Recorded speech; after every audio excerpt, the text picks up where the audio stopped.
Japan's known for the low unemployment rate, and finding a job is still relatively easy if you are a new graduate. But the downside is getting more and more concerning and significantly damaging the people I know. Now you might find this endurable if the cost of living here stays cheap and there's not too much inflation. But recently pretty much everything is more expensive, such as food, rent, tax, and tuition. As you know, more and more universities are forced to raise the fees, and the parents' rising burden inevitably affecting their kids. Nowadays, many of them suffer from tons of student debts or doing part-time jobs too much to the point where they can't focus on their studies at all. 私たちの時にはアルバイトといっても週1回とかね2回とか冬休みとかのアルバイトが多かった。ところが日常的にアルバイトしてるわけですよ。それはなぜかというと、一つは仕送りが少ない。それからあんまり奨学金を借りすぎて負担が出てくるの嫌だから学費をなるべく稼ごうとする。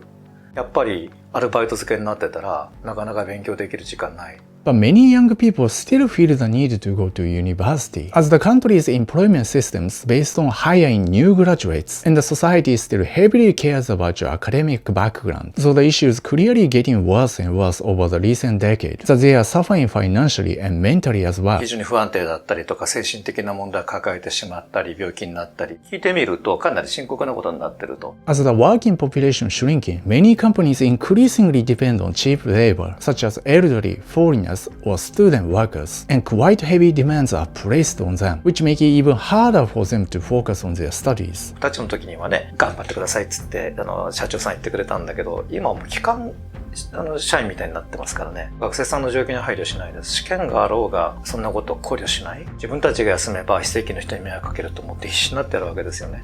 そういう真面目な考え方とか忠誠心みたいなものを利用したような働かせ方も来てるから、いわゆるブラックバイトっていうのが増えてますでしょ。大学っていうのは悪い言い方でワーキングプアランドだっていう人がいるわけですよね。Actually, in my university, many of them are sleep deprived as they work hard more than study until late at night almost every day. But they don't have a choice. 今は居酒屋とファミリーレストランで週7まかないが出るので、そこで食費は節約できているんですけど、やっぱり毎年学費が上がっているので、バイトをしないとちょっと生活できない。もともと研究者になりたくって大学に入ったんですけど、バイトが忙しすぎて、ちょっと勉強どころではなく、本当に成績も良くない。他の学生もみんなバイトばっかり。One thing for sure is that we can't put the blame on their parents for not paying their tuition, because having a low salary is a societal issue that has been produced by 4 big factors. In Japan, firing regular employees is almost impossible legally speaking, so you're gonna be a permanent cost from a company perspective, which makes them keep the base wage conservative, especially given the shrinking domestic consumers and purchasing power. Secondly, many companies have been shifting their focus towards building internal cash reserve as much as possible to survive, rather than increasing our pay or investing in their staff. According to my parents, a lot of major corporations are still traumatized by that, so reluctant to take a risk. Though recently we are trying to change it, and I really hope that's gonna work. Among G7, Japan is still the lowest, as many companies put the process over output or efficiency, and they are resisting to switch the old way they do, so automations or technologies are not so utilized enough. And most importantly, companies increasingly depend on part-time contractors or temporary workers to massively cut down their labor costs overall and weaken the workers' unions' bargaining power. Among Japan's more than 58 million company employees,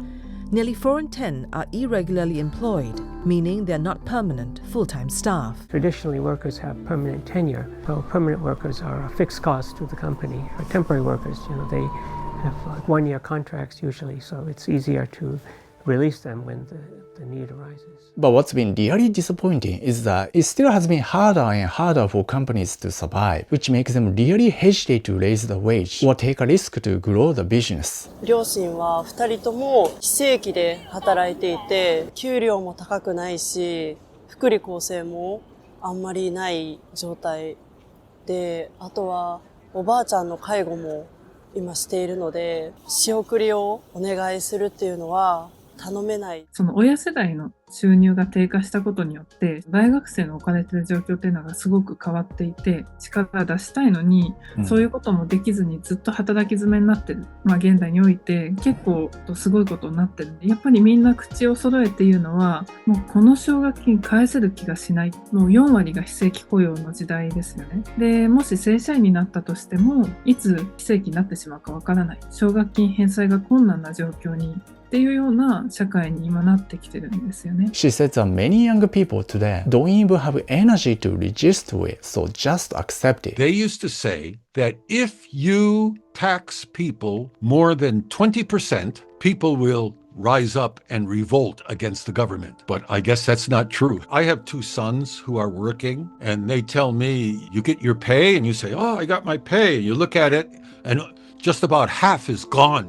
相談を受けた事例で言うと、手取り12万円ぐらいしかなくて、で、もう生活するのだけで精一杯で奨学金返せなくなってしまって、親も病気でなかなか肩代わりできるっていう状況にもなくて、奨学金とかだけじゃなくて、それこそ家賃が高すぎるだったりとかっていう状況に多くの若者が置かれていて、やっぱり少子化にもつながってきますし、結婚を諦めたとか、出産、子育てを諦めた。A survey in 2023 shows 70% of them are not happy financially. This means most people, especially young men, are discouraged to get married. Their economic and financial prospects are greatly diminished if wages in general aren't growing. Research is consistently finding now that there's a strong relationship between people's socioeconomic status and whether or not they get into a relationship and have kids. But Japan's older generation or politicians are not necessarily taking the issue seriously. 減税とかその社会保障費を安くして手取りを増やすっていうのは大反対なんですよ。その分のお金が福祉に回らなかったりインフラ整備に回らなかったりするわけで、働く能力があるわけで、欲しければもっと働けばいいわけですよ。お仕事したらいいでしょっていうことをちゃんと伝えていけば。勤労意欲がないんだね今はね。みんなバイトとかさ、そういうところにほらウーバーとか今みんな何でもね、ちょこちょこって言って稼げる、あれあるじゃん。それだとほら、お金が、あれが少ないじゃない。今の年寄りは戦後、一番苦しい時に苦労して結婚したり子供育てたりしてきたので、今の若い人は子供を産みたくない。それは食べに行きたい、飲みに行きたい、遊べばいい。だから子供なんかいなきゃいなくたってもいいんですよ。若い人たちは少子化のことは考えてないんでしょ。それが一番不満、私は。多くなった方が有効じゃないかなと思うね。でも働いてるのは気持ちがいいよ。自分は昭和に1950年生まれでね、自分らの年代多いですよ。でそれで働いてさ、仕送りかなんかしてね、家族がね、新しいもんこう買ってあげる。いや、働いてる方が一番いいですよ。あ、そうですか。ちょっと少なくなってるような感じする。今は結婚もしてないでしょうね。違うね。違いますか。私たちの時代は22歳になったら結婚が当たり前、子供持ってね、本当にね、働いてきた。役に立ってたけど、今そういう人がいないわね。だからそういう時代だから今は願望もないんだよね。遊んでるもん。その方が楽だし。だからね、みんな、中途半端じゃないの？中途っていう。今もうたらみすぎちゃってるもん。本当にたらみすぎてるみたいだよ。みんなもう生きたい放題に生きてるし、やりたい放題やってるし、そういうもんじゃないんだよな。世の中っていうのはそういうもんじゃなくて、僕はいいとは思わないね。状況が全く違ってるわけですよ。で、大体それをご存じない方が今の年配の方に多いです。年配の世代の方は、一回会社に勤めればね、安定して生活ができた。今は大学行ったから安定した仕事について、優に返せるか、そんなことは全くないわけです。To be fair, Japan is surely doing something to reduce the burden of families or parents, but a lot of hidden costs are still burdening us. で、じゃあ無償化と言ったって、もう春から書き出したら買うものたくさんあるでしょ。上履きから、文房具から、ノートから、鉛筆から、少子化っていう言い方しますよね。対策っていうのは非常に表面的で、とても生きづらくなってるのが若い人だから。国は日本の若者を見捨てたっていうふうに、若者の給料を上げようっていう気がないし、少子化を解決しようっていう気も全く。そういう中で親元から独立しようと思っても独立できない。まして結婚したり子供を持ったりすることができない。この借金を抱えてて給与も少なかったら風俗で勤めてる方もいますよね。ちゃんと救済の手をね差し止めなきゃならないっていうことはある。ところがそういう現実っていうのが政治家にも政策をね決定する人たちにも認識されてないからわからない。 Japan's low wage being affecting not just the birthday but attracting global talent. Not to mention that when it comes to starting a business or company, it's gotten way harder and discouraging many people, and some people are forced to leave. I had to get into the country via a business manager investor visa, which cost me a tremendous amount of money, literally hundreds of thousands of dollars. It makes it all the harder then, to pretty much be forced to move out of Japan and back to Sydney. These new changes to the business manager visa requirements have seen catastrophic results for many innocent, hard-working foreigners. This rug pull effect has caused a massive dip in legitimate businesses, but has also caused local economies to plummet. It's a very clear signal of how much Japan continues to stagnate its growth, driving away entrepreneurs and small business. He just got kicked out the country. A system that's designed that way, it doesn't actually encourage the good foreigners to want to stay. There's a lot of people who love Japan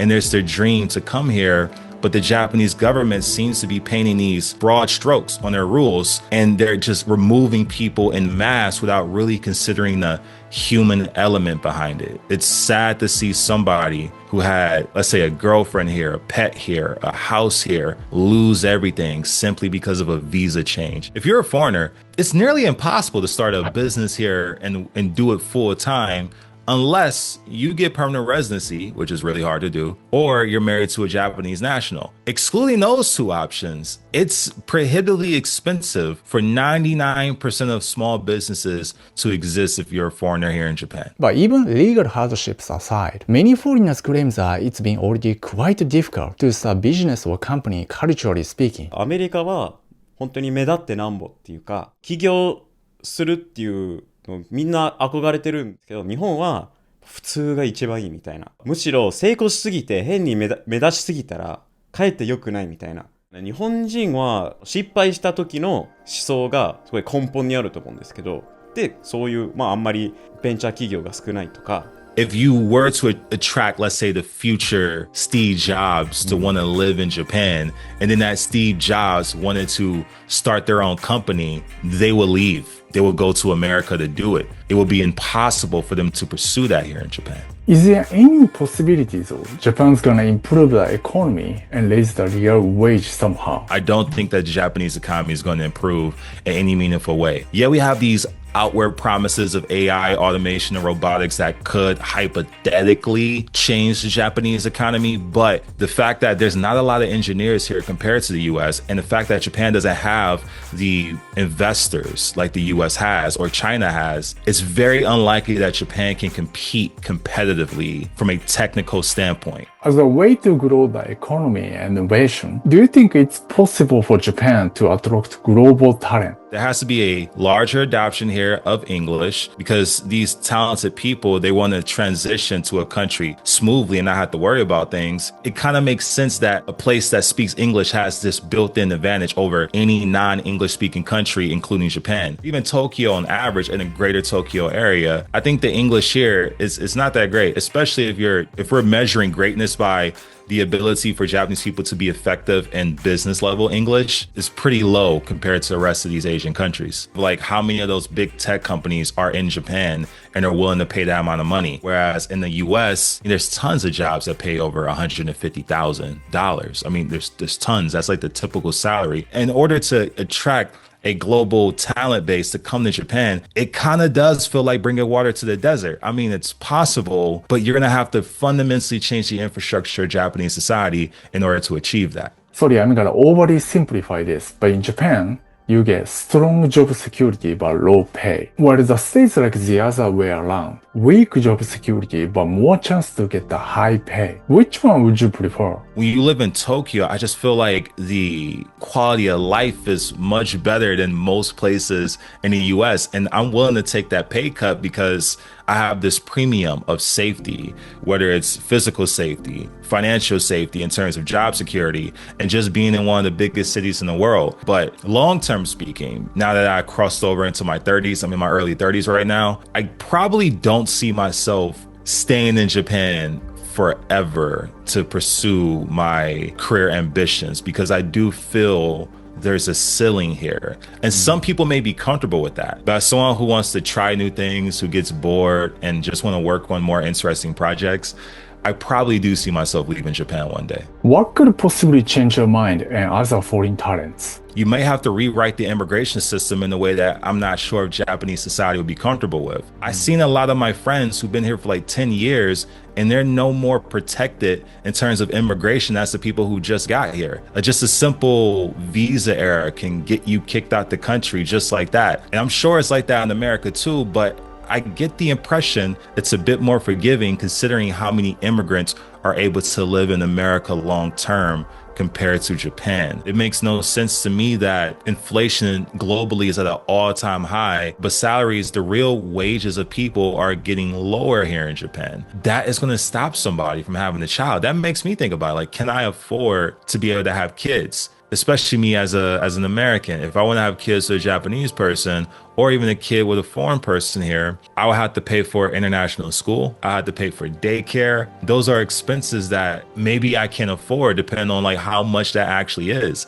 Having a child these days feels like buying a luxury car. Why are you going to send your kids to international school? Why not public one? I have many friends who are half black, half Japanese, and almost all of them experience bullying. And you gotta think how important it is for a child in between the ages of 0 to maybe even 14 years old, where their core identity, their personality is being established. I do not want my child to experience that level of isolation and that inside versus out group culture that exists here in Japan. From my own experience working at Japanese schools, I see even Japanese kids who get bullied by other Japanese kids and the teachers do nothing. That would absolutely scare me. I would much rather have my children in a school where there's more people who look like them, or there's enough different people that they don't feel like the odd person out, because I think that would help with their own self-development complex.